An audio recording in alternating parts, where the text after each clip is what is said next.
After a moment of hesitation, I nodded. Tucking our boards back under our arms, we both hurried towards the road. Around the corner we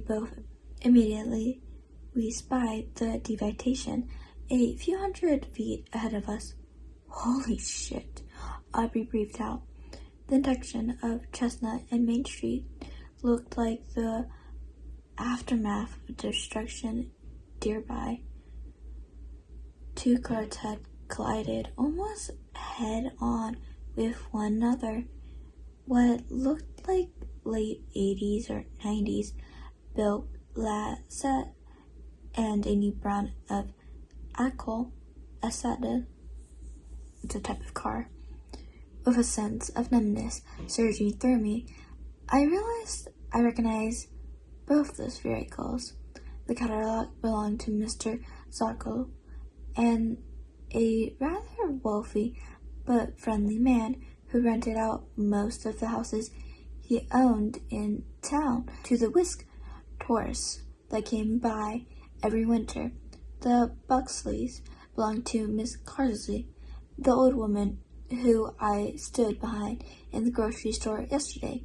Smoke billowed out from both wrecks and shattered glass and twist the metal layers of the street around them for hundreds of feet. Oh my God, I said softly, echoing my friend's sentiment.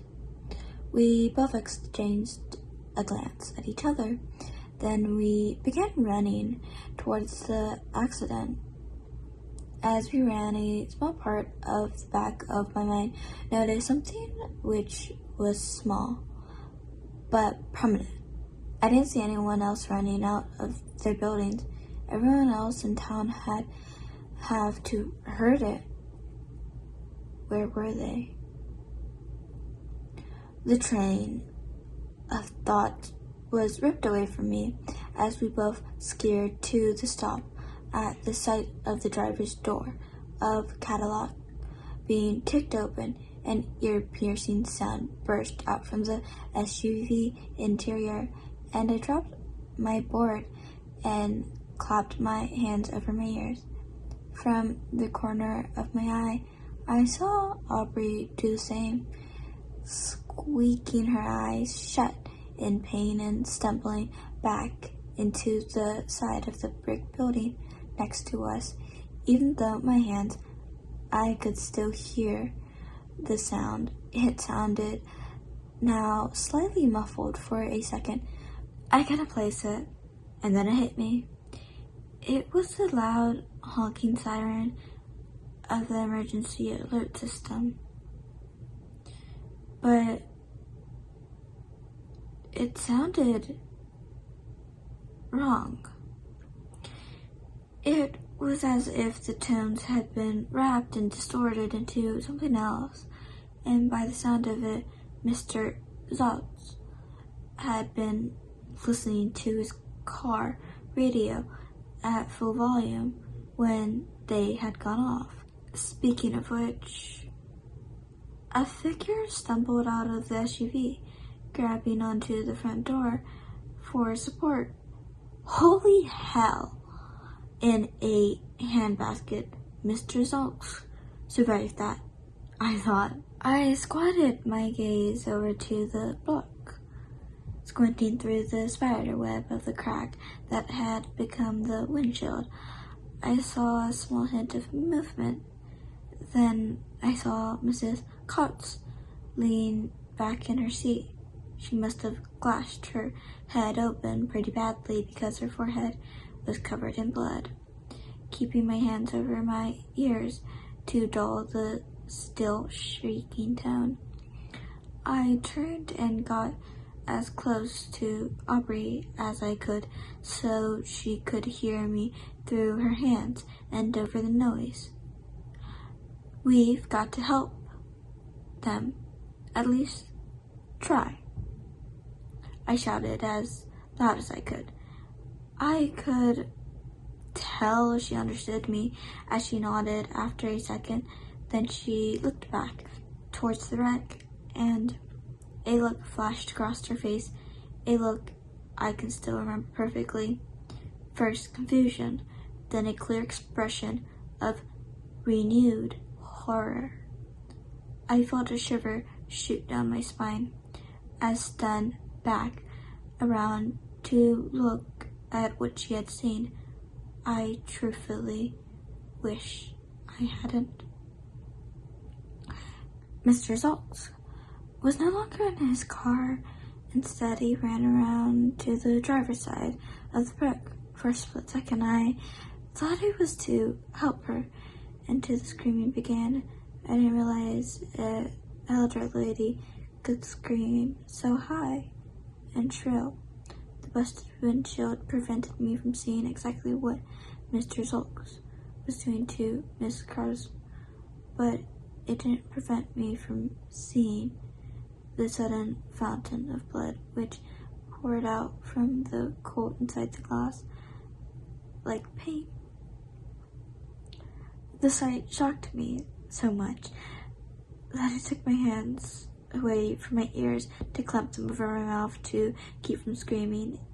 It was then that I noticed that the tone had stopped screeching. The silence had again settled down over the town, but only for a few seconds.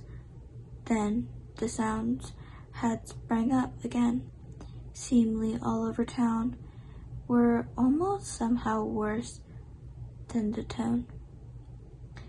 They were the sounds of screaming. Yells and shrieks came from every conceivable direction. What I can only assume is what the depths of hell itself sounds like. It was as if everyone in town was being brutally murdered at the exact same time, almost as if it were a trigger. Mr. Zoltz snapped his head back from where he had been leaning into the car, and I saw that his eyes had gone completely red. It's as if the capsules in his eyes had burst. He reached back into the car and pulled out something. With a sickening itch of my stomach, I saw it was a sharp piece of broken glass. One edge dripping still fresh blood from it. Without even looking in our direction, he took off backwards, the heart of downtown in a spirit, almost in a manner of child rushing to join the frolic and fun of his friends in an amusement park. For a few moments, neither of us said anything. I mean, what were we supposed to say? We just simply stand there in dumbstruck horror, like deer in the headlights. Finally, Aubrey spoke up, her voice shaky.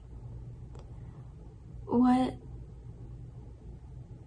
the absolute fuck just happened? She managed out. I could only shake my head. The cries of terror that almost sounded like rage still coming out from the corner. She spoke again. He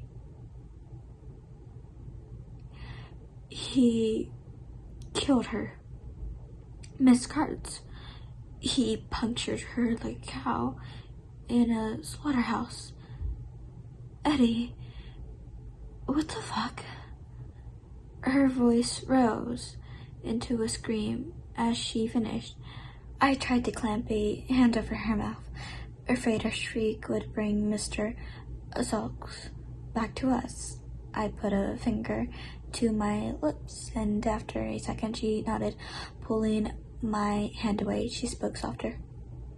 Eddie, what the hell is happening? I shook my head, finally managing to find my voice. I I don't know.